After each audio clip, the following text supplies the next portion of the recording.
பிதாவே சுவி நாமத்தினாலே சமத்து வருகிறேன் அப்பா. சத்திய ஆவியானவர் தாவே சகல சத்தியங்களை போதித்து சகத்திர வழிநடத்துவீராக. ஆண்டவரே, கல்வாரி சபை விசுவாசிகளை இந்த யூடியூப் சேனல் மூலமா பார்க்கிற ஆண்டவரே, தேவனுடைய பிள்ளைகளையும் சத்தியத்தை அறியட்டும், சத்திய விடலாகட்டும், சகத்திர போதித்து சகத்திர வழிநடத்துவீராக. இயேசுவின் நாமத்தில் நல்ல பிதாவே, ஆமென்.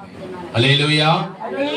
இயேசுவின் நாமத்தினாலே உங்களை நான் வாழ்த்துகிறேன். இந்த யூடியூப் சேனல் மூலமா பார்க்கிறேன் உங்களையும் நான் அன்போடு வாழ்த்துகிறேன், வரவேற்கிறேன். நம்முடைய சேனலை பார்த்தீங்கன்னா சப்ஸ்கிரைப் பண்ணாதுங்க, தயவு செய்து அன்பாக சொல்லுங்க, அதை பண்ணுங்க, மற்றவங்களுக்கு அதை ஷேர் பண்ணுங்க.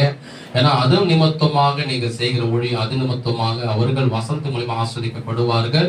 இந்த நாளிலே கல்வாரி சபையிலே ஞாயிற்றுக்கிழமை காலை ஆராதனையிலே நம்ம எஸ்தர் புத்தகத்தை குறித்து நம்ம பார்த்து வருகிறோம். எஸ்தர் புத்தகத்தை குறித்து நம்ம இரண்டாவது பகுதியாக நம்ம தியானிக்க போகிறோம். எடுத்துக்கொள்ளுங்க, பழைய ஏற்பாட்டிலே 624 பக்கம், 624 பக்கம் எஸ்தர் புத்தகம். அதுல 1ஆம் அதிகாரம். சரி, நம்ம போன வாரம் கொஞ்சம் தியானிச்சோம், இன்னும் கொஞ்சம் தொடர்ச்சியாக எஸ்தர் புத்தகத்தை குறித்து நம்ம தியானிக்க போகிறோம். அந்த 1ஆம் அதிகாரத்தை பார்த்தீங்கன்னா 15ஆம் வசனம் வரைக்கும் நம்ம போன வாரம் நம்ம தியானிச்சோம், போன வாரம் நம்ம பார்த்தோம் எஸ்தருடைய புத்தகத்தில். இன்னும் அதுல இருக்கிற மறைப்பொருள்களை, தேவ ரகசியங்களை பரிசுத்த ஆவியானவர் நமக்கு வெளிப்படுத்துவாராக. சரி, என்னால என்ன கவனிங்க, இந்த யூடியூப் சேனல் பார்க்கிற நீங்களும் அந்த சத்தியத்தை கவனமாக கவனிங்க. பார்க்கும் போது இதுல 16ஆம் வசனத்துல இருந்து அந்த 22ஆம் வசனம் வரைக்கும் பாத்தீங்கன்னா நீங்க படிக்க வேண்டாம், என்ன கவனிங்க. அதுல என்னன்னா, அதுல ராஜா வஸ்தி கீழ்ப்படியாதனாலே இந்த ராஜா ஒரு ஆலோசனை கேட்கிறார். வேத பண்டிதர்களை நோக்கி, காலகாலமா வர்த்தகமானவரை நோக்கி ஒரு ஆலோசனை கேட்கிற அந்த ராஜா. இந்த ஆலோசனை கேட்கும் போது அதுல இருக்கிற மெகுமோன் என்று சொல்லுகிறவன் என்ன பண்றாரு, ஒரு ஆலோசனை கொடுக்கிறார்.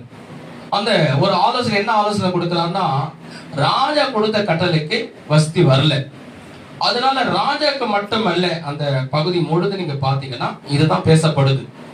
வராதனால இவள் ராஜாக்கு மட்டுமல்ல, தேசத்தில் இருக்கிற எல்லா கணவன்மார்களுக்கும் புருஷர்களுக்கும் இவள் அநியாயம் செய்தாள் என்று இந்த மெகுமோன் என்ற இந்த ஒரு ஆலோசனைக்காரர் என்று சொல்லி, அதனால இனிமேல் வஸ்தி ராணியா இருக்கக்கூடாது, ராஜாவுக்கு பிரியமான பெண்ணு மட்டுமே இனிமேல் ராணியாக ஆக்கப்பட வேண்டும் சொல்லி இந்த வேத பகுதி முழுதும் இந்த 16ல இருந்து 22 வரைக்கும் நான் படிச்சோம் என்றால் இவர் இந்த ஆலோசனை கொடுக்கிறார், இந்த மெகுமோன் என்றவர். இதை கேட்ட ராஜாக்கு எப்படி ஆயிடுச்சுன்னா பிரியமாயிடுச்சு, நல்ல ஒரு விஷயம் அப்படின்னு அந்த ராஜா என்ன பண்ற, ஏற்றுக்கொள்றாரு. பிற்பாடு எஸ்தர் 2ஆம் அதிகாரத்திலே